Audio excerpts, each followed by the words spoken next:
Of NATO Lord Robertson will deliver.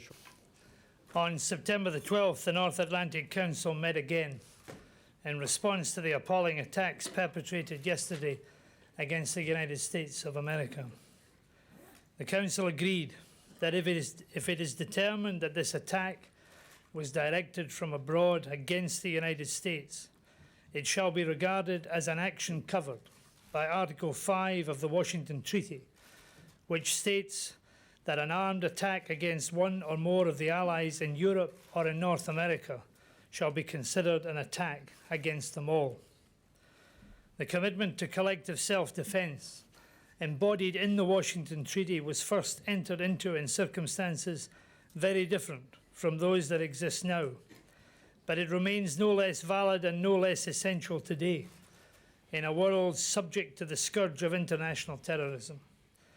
When the heads of state and government of the North Atlantic Treaty Organization met in Washington in 1999, they paid tribute to the success of the alliance in ensuring the freedom of its members during the Cold War and in making possible a Europe that was whole and free.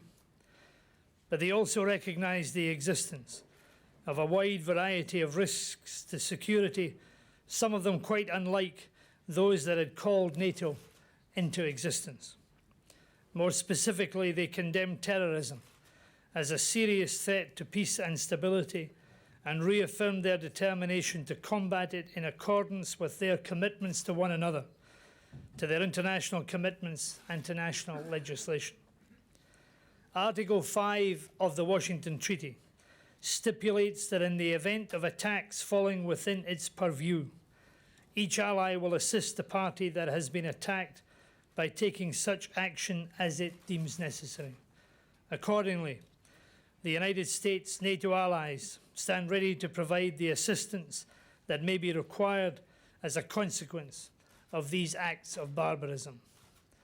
In accordance with Article 5, Paragraph 2 of the Washington Treaty, I will be this evening informing the Secretary General of the United Nations in the spirit of Article 5 of the Washington Treaty and consistent with Article 51 of the UN Charter that this statement has been passed by the North Atlantic Council.